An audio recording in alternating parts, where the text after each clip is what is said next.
Welcome to everyone who is tuning in today. You're joining us for Studio Showcase with Sophie Kissin Jewelry. I would like to extend a special welcome to our members who are joining us today. Your support made this event possible. And if you're not yet a member and enjoy this program, please consider joining today, as your gift will be matched dollar for dollar with our matching gift program. You can visit www.gokm.org to learn more. So we're going to go ahead and get started. I will turn the presentation over to Sophie.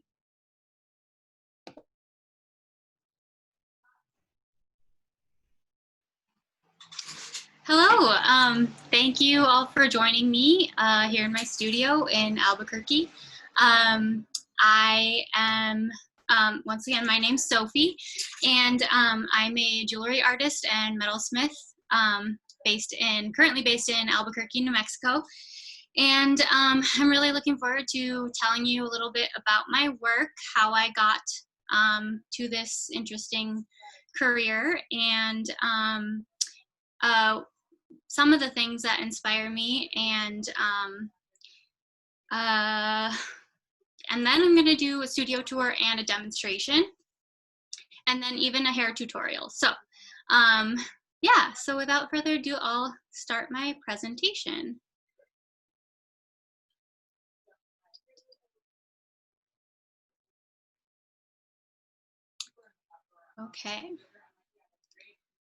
Okay, so just to reintroduce myself a little bit, I started metalsmithing. I started my line officially in 2016, but I started metalsmithing at Carleton College, where I studied art history and Russian. And I graduated in 2014, and I took a lot of studio art while I was there. And actually I started metalsmithing because I couldn't get into a drawing class my fall senior year because it conflicted with Art History 101, which I still hadn't taken as a senior art history major. So I couldn't take the drawing class, and I just signed up for metalsmithing instead. And a romantic idea would be that, yeah, it was love at first sight, but actually it was like the hardest class I've ever taken. It was like extremely challenging, and I think all of my housemates at the time can attest to the fact that I was up all night crying over projects, or coming home, you know, saying I accidentally melted this instead of soldered it, and I'll never finish this. And so yeah, and here I am now. This is my life. So we had a good laugh about that. But yeah, so this image on the screen on the left is my first ever metalsmithing project, which I clearly bit off more than I could chew. It's a rotating candelabra quadruple ring. So yeah. And then on the right here, I'm in the print studio. And like I said, I took a lot of studio art classes while I was at Carleton, but my parents were both artists and actors, and they were very supportive of me no matter what, but they always joked and said, you can study whatever you want, just not art, because they knew how hard it was to make it as an artist. So I thought, sure, I'll do art history instead, which I thought to be more practical for some reason. Obviously, that's not quite the case, but anyway, I did, after graduating, intern at the Minneapolis Institute of Art. I started in the education department, and I also taught studio classes there to kids on field trips, and then did summer camps, and I just really loved the hands-on stuff. And then moved from the education department to the curatorial, to Japanese and Korean art. And I was sitting at a computer all day in like an office cubicle, and I realized that I really loved making the art instead of sitting at a computer. So yeah, and then the opportunity to transition was given to me when my partner got a job in Northern California. So we up and moved from Minnesota to Northern California, and that's when I started acquiring more of the metalsmithing equipment, and kind of had a fresh start. And I had multiple jobs all at the same time, but I kind of really want to make this work, and I went full time only last year, so the beginning of 2019. So just to talk a little bit about my inspiration, the stuff that you see, the forms in my work and the philosophy behind my work. In this last year, I'll go back to this slide. The print here is a print of my grandma laughing. So, sorry, you'll see in a little bit that my studio is kind of like indoor outside space. So,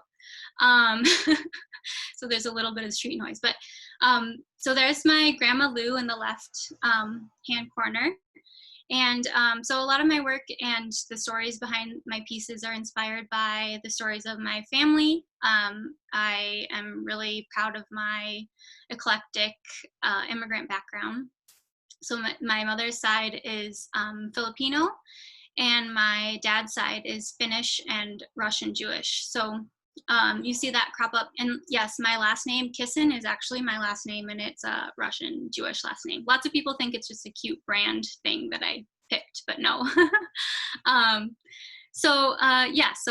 And also the collections of items that my grandparents had, they were big collectors of tchotchkes and furniture and art. So a lot of those pieces inspire what I do. My Filipino grandparents' house was full of lots of Asian kitschy things, also hand-woven baskets from the Philippines, and like beautiful vases. And my Finnish grandmother collected Scandinavian design furniture and Japanese ceramics. So, and I think I'll talk a little bit about that in the next slide too. But since I do have an art history background, a lot of my work is inspired by art history. So I love botanical things, and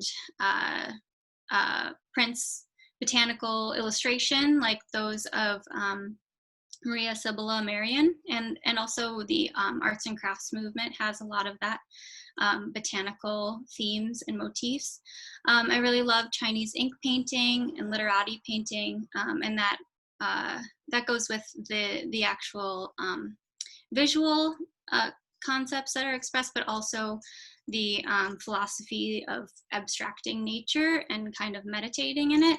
And then also Japanese visual culture and material culture. So I love ukiyo-e woodblock prints and the Rinpa school. So and this particular image by Shibata Zeshin is a gourd, which you also see in my work a lot, because it is very prevalent in Asian art, but also, I'll show you here, there's another gourd. But I just really love the shape of it. It's very curvy and voluptuous and feminine. And then a lot of Japanese art inspired Western movements at the turn of the century. So Art Nouveau, a lot of whiplash curves and organic flowing lines. And then also that the idea that no object was too utilitarian for ornament. So a lot of the pieces that I make are hairpins, and I really want them to be beautiful, but I want them to be functional as well, so you can actually use them. They're not just something to set on your dresser, which is, that's also something that's nice, but I like that you can use the pieces every day. So like this chair is very over the top, but it's still a chair. And then this Qing Dynasty enamel gourd vase, which I touched on a little bit already, and then the Scandinavian design. And here I have two Finnish examples because I'm Finnish. Marimekko, and which her poppies really influenced one of my collections, the Unico collection, which I'll show you in a little bit, and Alvar Aalto, whose iconic vase here is still very clean and crisp and modern, but also organic and obviously comes from nature, those curves. And then lastly, well, it's hard to like sum up my inspiration. I to travel, and I've had the privilege to live in a lot of places all over the world. Hong Kong was one of those places, and that energy really inspires me, and the colors, and then also the fact that it's a huge urban metropolis, but a huge percentage of the small land area that is Hong Kong is actually nature and parkland. So I just love that image because it shows the trees kind of fighting the neon. I took that picture in 2013 when I studied abroad there.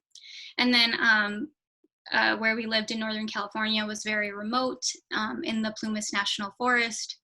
That's me swimming in a swimming hole. I really miss swimming holes. That's like the biggest thing that I miss about being in New Mexico is like, you have to go kind of farther to find them, but they exist. And yeah, now we are in New Mexico. I'm super excited to I've been here since last fall, and it's been really great to join such an active community of artists and people who support the arts. So yeah. So here's just a few images of some of my work. This is the Botanica collection from last spring. So you can see the gourd shape in the earrings on the left. And then each of these little pieces that make up the flowers inside the gourd are enamel. So I do a lot of enamel work to incorporate color and even some texture. And you can see in that picture, I'm going to do an enamel demonstration here in a little bit, but once you enamel a piece, you can't solder to that enameled piece because the glass will remelt if you heat it. So each of those tiny little pieces are riveted to the frame of the gourd and the stem that I soldered into the frame of the gourd.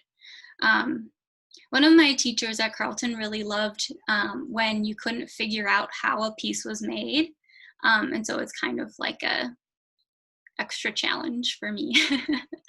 Yeah, and then there are hair combs, and then another piece with some asymmetrical flowers. This is the literati collection, which was very inspired by Chinese literati painting, Chinese ink painting. So I use these kind of jewel tone enamel colors, and then the colors also of the stones that I use, which were lapis and chrysocolla. Yeah. And then this is the Unico collection. Unico means poppy in Finnish. And this was an ode to summer, but also an ode to my paternal grandmother, who was just like I said, she was a rock hound too, which I didn't even know really until I inherited some of the rocks that she collected, which is really cool. Anyway, so these are just enamel poppies that I'm gonna do with you here in the studio in a little bit. So just to talk about my process a little bit more, I do what's called fabrication, which is opposed to casting. So the two methods are entirely different. So fabrication is when you take something and build it from the ground up. So I take stuff like from sheet and wire, which I'll show you in a second, behind me. And then I, cut and file and shape and form and solder those pieces together. I realize I've been talking a lot about soldering, and maybe people don't know what that is, but it's when you fuse metal together by heating it and melting liquid metal as glue. Is the best explanation I can come up with right now. So I have two pieces of wire in the on the left side that's going to make up this ring, and then I have I've already soldered the settings together. And then in the next picture, I've soldered the wires around the settings, and then next I'm shaping, and then I use this copper wire to wrap the two. This is white gold, so I wrap the copper wire around the white gold to solder that together, and then it comes out like this. After much cajoling and hammering, and then I set all the stones as well, and polishing too. So there's a lot that goes into just making this tiny little delicate ring, and that's a wedding band that went with it. It was a custom order. So yeah, I do custom work. Oh, and I forgot to mention why that's different, why fabrication is different from casting. Casting, which I did learn in school and I'm now starting to experiment with a little bit more again. A lot of metalsmiths do lost wax casting, which is you take a block of wax and carve the wax, and that wax becomes a mold that you pour molten metal into. So then it comes out more as a solid piece, and then you have to do the finishing afterwards. So fabrication is a lot more starting from nothing, I guess, for lack of a better way of explaining it. So yeah, I do custom work in addition to the collections that I put out somewhat regularly. And then I do, one-of-a-kind pieces too. So this shows a few pieces that I've done, and how I draw out and like to watercolor them to give clients a better idea of what their piece is gonna look like, or what options they have. Okay, so now it's time for the studio tour. And I am currently sitting in my studio, which is very, as I said, not very glamorous. It's in my garage, and I have both of the doors open, which I do for ventilation, because I do have a lot of toxic chemicals and stuff. But it's not a very pretty sight, but it's funny to think that a lot of my stuff, my small, delicate, shiny pieces come out of this space. Oh, I forgot to stop screen sharing. So yeah, this is my workbench where I spend most of my time. You can see here, I'll come up closer and you can get the view that I get every day. It's just sitting here. Yeah, that's my bench pin right here. Right here, that's where all the soldering and drilling happens. And then I have this tray this tray here to catch my filings. I save all my filings. This is a jar of silver filings, and I have 18 karat gold and 14 karat gold. And then this is my flex shaft, so I do a lot of polishing and drilling with this. It has a pedal down here so it spins. It's like a dentist tool. You'll notice that everything, it looks kind of cluttered, but everything is like within reach, which is a big part of the jeweler's bench. So I have my pliers at, just like a reach away, files over here. And then over here is my soldering station and enameling station. I took my enameling stuff out because I'm going to demonstrate it over here where there's more space. So I have an oxygen acetylene torch, which is fancy and explosive. And then here I have my utility cart that's full of, lots of the raw stuff. So I have rolls of wire here. I designate silver and gold, so for findings. And then below that I have my stones and stuff. And then a lot of miscellaneous bits and bobs. Then over here I have I'm gonna switch this. My forging station. So I have all my hammers here and on the wall, and an anvil little thing here. And this is a mill, so I'm able to roll metal on this, roll it thinner, and then I can change out those rollers to roll wire. It's a pretty amazing tool. Yeah, this thing is for rings, for shaping rings. Lots of specialized equipment. The woman that I apprenticed with said you can have like so many tools, it can never end, but don't like, just like when you get to a certain point, just stop, because it's unlimited. And it's true. I'm always like, oh, I really want this now. And my selection of stuff is, I'd say, relatively small compared to people. So yeah, that's a little overview of my station. So now it's time for the demo. I'm going to switch really quickly back to screen sharing with everyone so that I can show you. So I'm going to show you enamel today, as I talked about before, and that's fusing glass to metal. So on the left-hand side, you'll see the copper poppies that I've cut out, and I'm going to show you that. I'm not going to cut one out because it takes a long time. And then the center picture is right after the enamel has been fired. And then the rightmost picture is the finished earrings. So I'm going to turn this down here, and you'll see my stuff. Okay, so as I said, I cut all of the, oh wait, I did it again. So I have a piece of copper sheet, and what I do is, I'll wait for this car. Okay, so I have these little stencils, but I draw the poppy shape out by hand, and then I cut it with a jeweler's saw. So this is a very fine blade, and so you can get very precise with that. So what comes out after that is this piece. Oh yeah, I can hold this like that so you can see it better. So the poppy, and then what I need to do before I do anything else to it is file these edges so they get all the burrs off, and then I drill a hole. Here's the next one. I drill a hole, and the hole is for the rivet. So as I said before, when you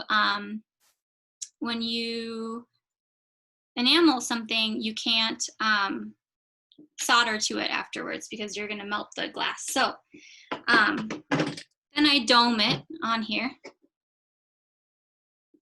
and I clean it and polish it. So I make sure that all the fingerprints are off of it, because if I get any oils on there, it's going to contaminate the surface, and the glass won't adhere. Okay, so I'm gonna do it now. So I have this stuff called Clear Fire, and there's some sirens in the background. I apologize. So I spray that on there, and that's gonna hold the glass on there. So this is the enamel. So I work with this powdered form, and I have this tool that I use to sprinkle it on there like that. Just like that. That's enough. Okay. So now I'm going to transfer the enamel, the piece with the enamel, very carefully onto this little tripod. Like that.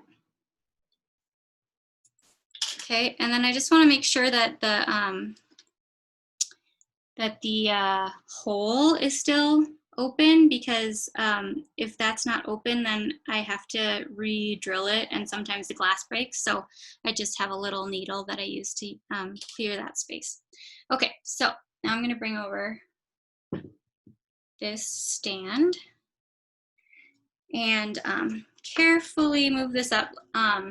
I always joke that if I have a little bit too much coffee and I'm doing this, then I can't get anything done because my hands are shaking. It's also delicate and small. Okay, so I'm going to use my butane torch instead of my acetylene torch. So, and what I'm going to do is heat it from the bottom, and then you'll watch the glass melt.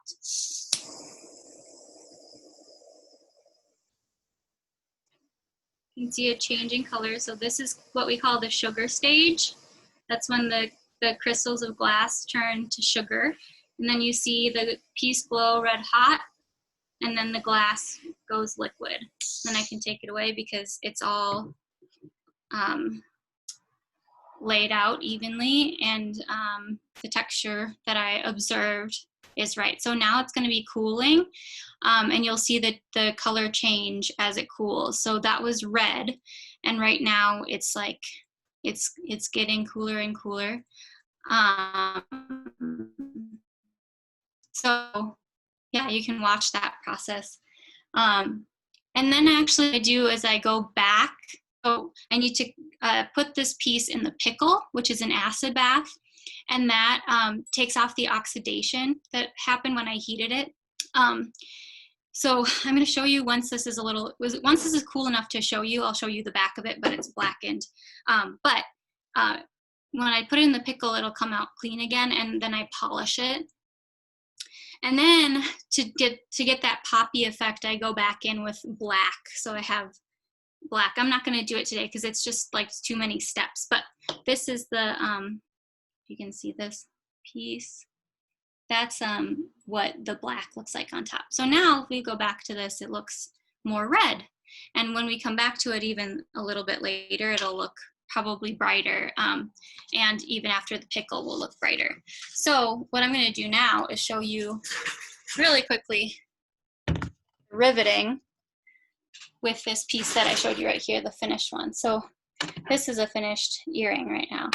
So I already made this earring, the stem, with my wire. I formed it, I hammered it, I soldered on a sterling silver post and a little peg for the rivet. So I put the flower right over the peg, and then I put it on my anvil, and hopefully this doesn't shake the computer too much, but I'm just gonna tap it and flare that rivet out.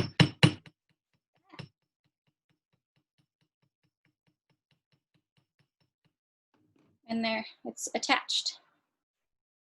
Yeah, so I can show you on the ear, or it actually goes on the side, but like that.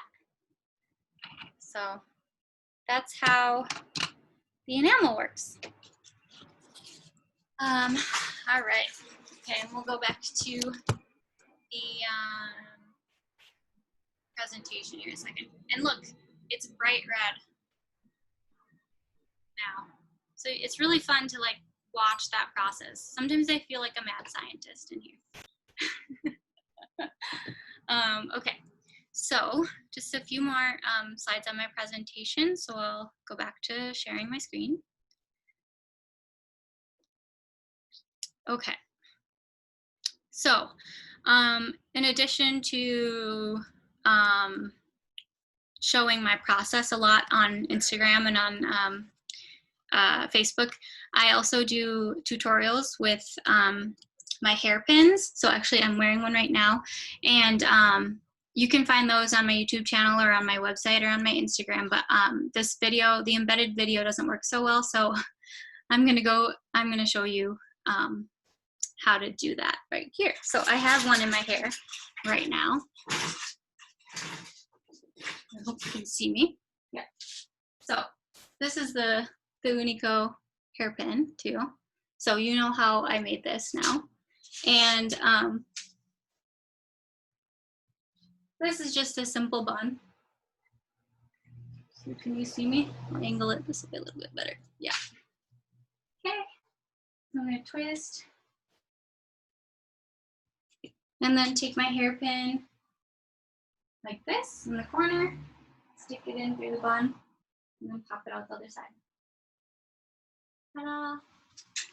It's really very easy. So, and it does work for thin hair. I just saw that.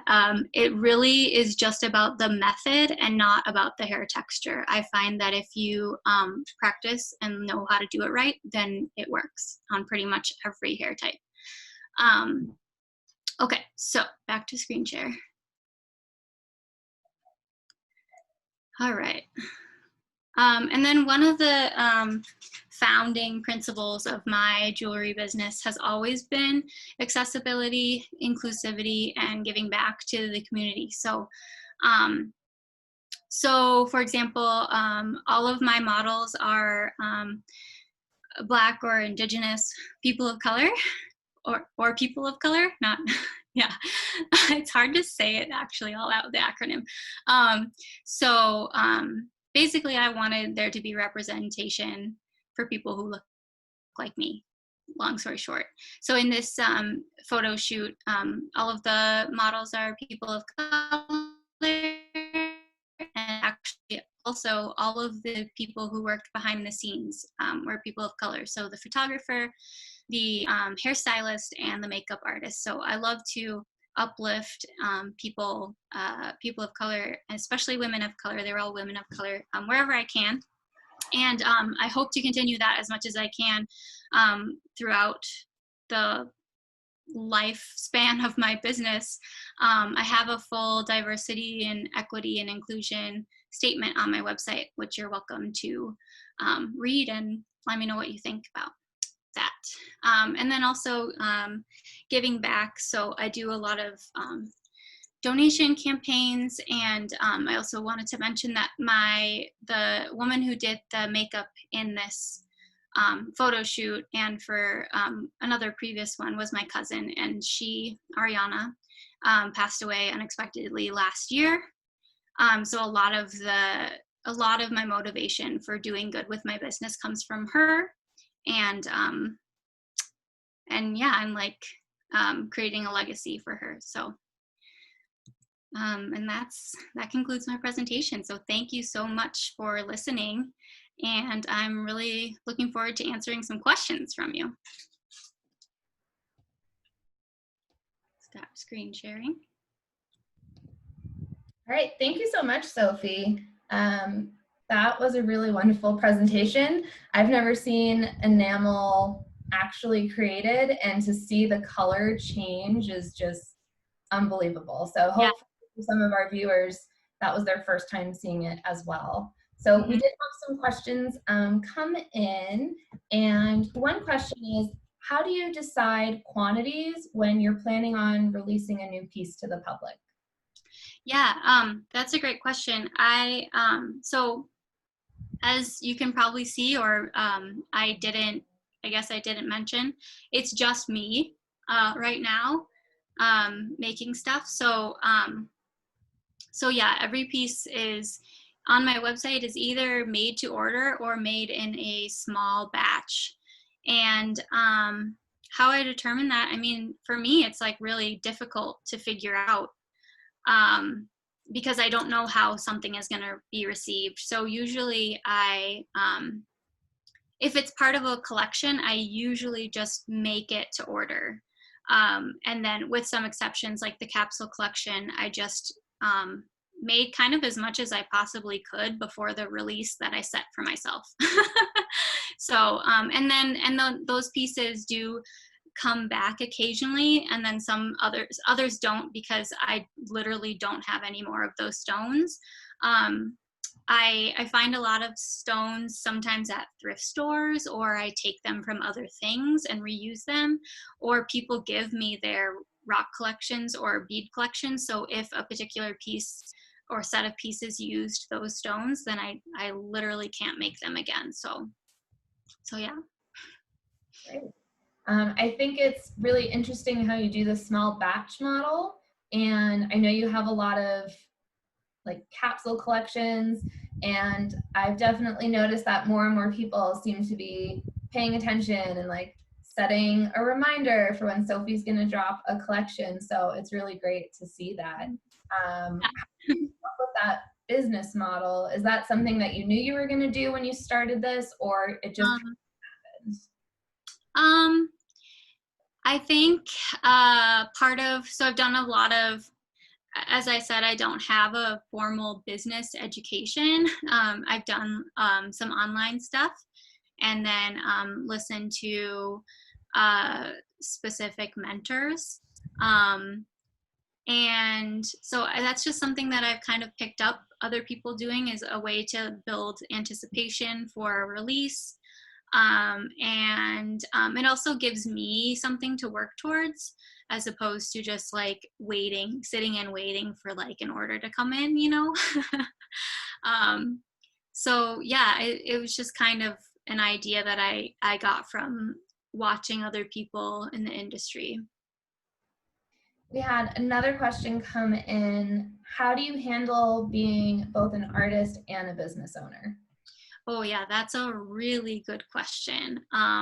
It was, it still is a constant um, struggle in my mind. I did a lot of work on myself in the past year about my money mindset, and like acknowledging that it's okay to make money through art, because a huge thing that I was told growing up, and that most artists are told, is that you're going to be a starving artist if you become an artist. That was echoed in what my parents told me. You know, like, you can do anything you want except for art. And of course, like, they supported me no matter what, but that's just the general um, opinion of artists, is that if you're an artist, you have to do it because of the passion and not for money. And also you have to come to terms with the fact that you're not going to make money. So yeah, it took a lot of like, and I still have to constantly check myself, that I deserve to make money this way. This is the gift that I have to offer. So yeah, I don't know. I could talk about that in a whole other presentation, just that subject. Well, I think that connects really nicely to this other question that came in. What advice would you give to aspiring business owners in regards to balancing, the idea of making a living, but also then making a difference in the world? Yeah. So I guess when I started jewelry making, I didn't really know where it was going to go. But when I started doing my mindset shifts and came to terms with the fact that this is what I wanted to do to earn my keep, I realized that I am a person before I am a business. And so all of my values need to come through in my business. So all of my work is deeply personal, and like the fact that it's jewelry that you wear on your body, that's also like an extremely personal thing. So yeah, I think it's always been tied into what I make. And I think that we need, especially in this particular climate, that we need more business owners to act with their heart instead of just like profit in mind, because that's how we're gonna make the world a better place. I sound so cheesy, but but yeah, it's what I believe. Yeah, I think that one part that I loved hearing about in the presentation was your commitment to equity and inclusion and diversity. And it's really awesome to see someone so committed to incorporating that into their business. So thank you for sharing that. Thank you. Thank you. Yeah. Another question, what's the thing you struggle with the most with your business? And then what's your favorite part? Well, that's a tough one. Originally, and it probably still is. I mean, the business side of it is definitely the hardest thing and doesn't come naturally to me. But like I said, I've had to like just change the way that I think about it. So, and then another thing is, maybe you can tell from the fact that I make every little thing from scratch and by hand. I'm not a super technologically advanced person. So doing my website is always tough.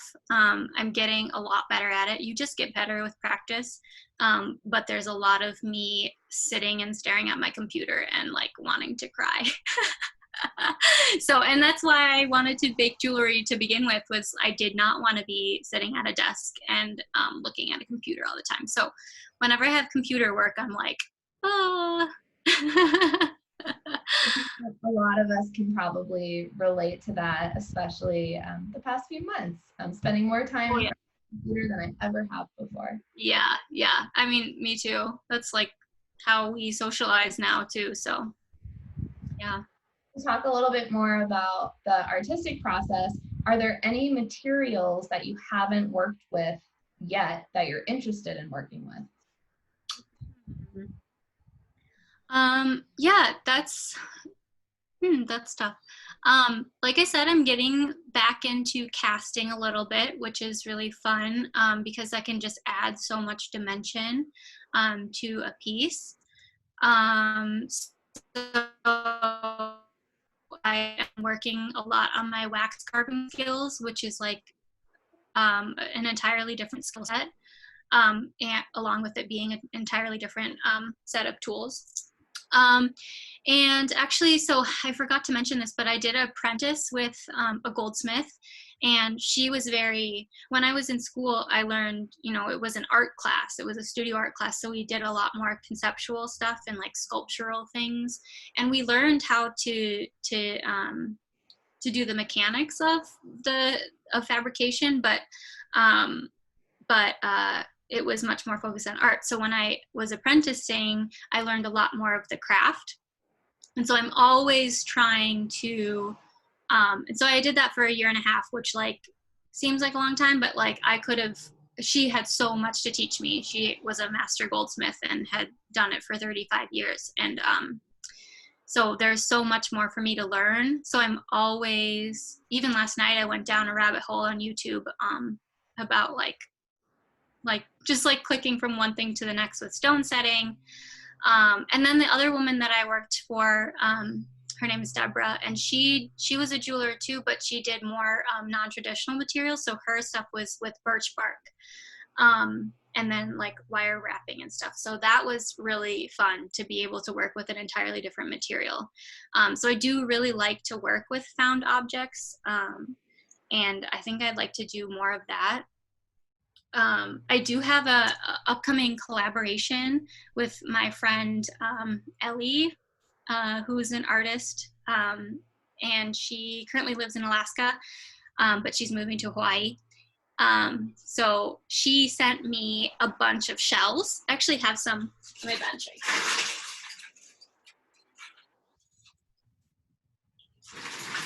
She sent me a bunch of shells and sea glass, and I'm gonna make one-of-a-kind items from some of that stuff. So yeah, it's just like constantly experimenting and figuring out new ways to do things and new materials to use. So also related to your process, can you talk a little bit about the process of design, and does that always start with a sketch? No. When I was in school, we always started with a sketch, and what I noticed was that would be like your basic concept, your starting and your like inspiration, and like usually it would evolve from there, because you would find out like, oh, actually that's not possible, or that's really hard to do with this particular material. So a lot of it, especially once you're more familiar with how things work, you're able to like figure out new ways to build something. And so a lot of stuff that happens when I am creating is I'm sitting at my bench, usually working on a ton of other stuff. And then I'm like, oh my gosh, this idea. And so I can't help but like start to just like play with the materials. And then it usually becomes something entirely different than what I had initially thought of. Yeah. And then with custom work, that usually does start with a sketch or pictures if the client has something specific in mind. But I always try to infuse me into it. So I don't like to take things that are like someone will send me a picture of a ring or whatever, and they're like, can you make this? So I always have to like rework it a little bit to make it me. Do you do a lot of custom work? More and more, yeah. I I do anything from, engagement rings or wedding bands to some people have given me old earrings that they want to reuse the stones, and so I've made them into rings. Um, I do custom work as much as I can take on. And the past few months have been a little weird. Like I haven't done my usual collection schedule, just because of the pandemic, and yeah, it's just a strange situation.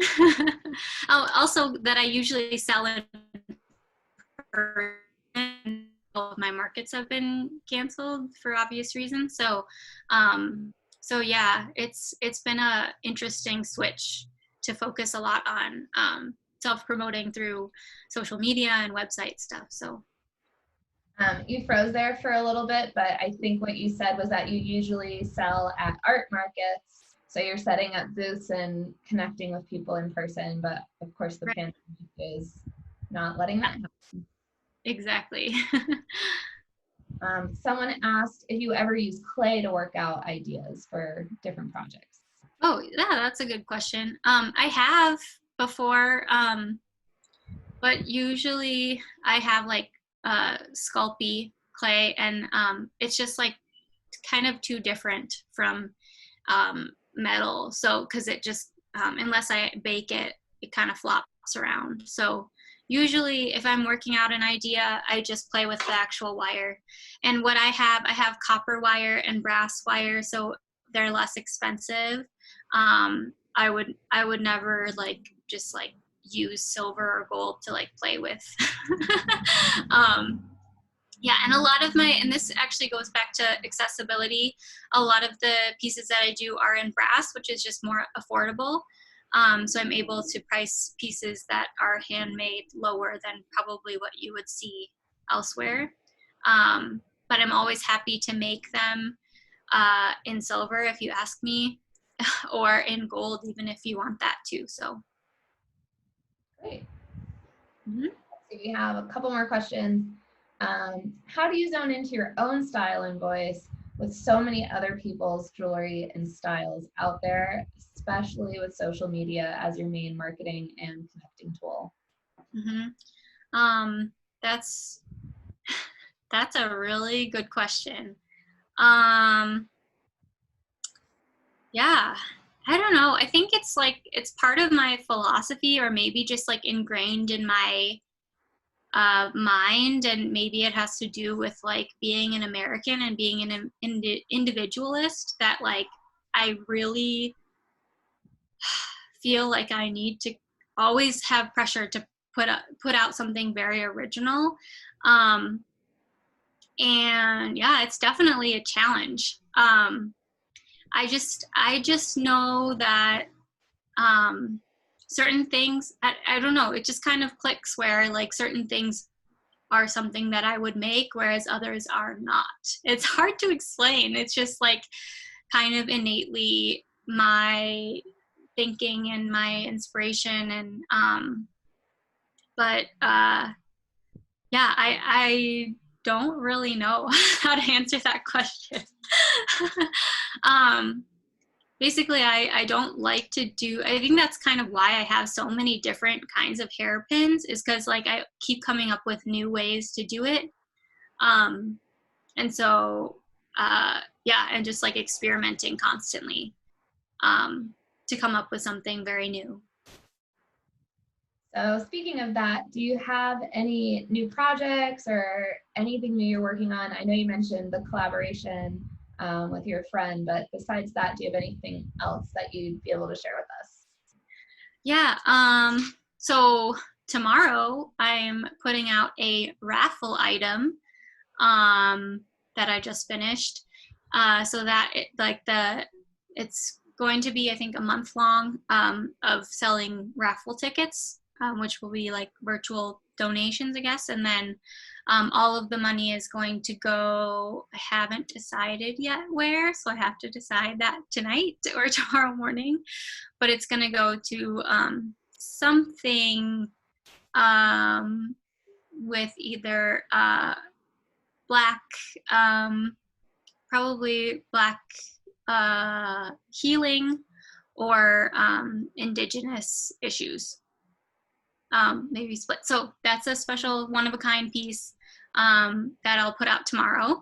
So keep an eye out for that. And then I actually am working on a collection right now. So a new collection that's another celebration of summer. So it's very like more botanical influences, but it has leaves and fruit and stuff. So, and I intentionally removed the stuff that I'm working on from my bench so you didn't see it. Well, yeah. Yeah. So that'll come out, I think, in like two weeks, hopefully, if I can get it done. We'll have to keep an eye out for that. Let's see, are there any other questions out there from our audience for Sophie before we wrap up? Give everyone a second.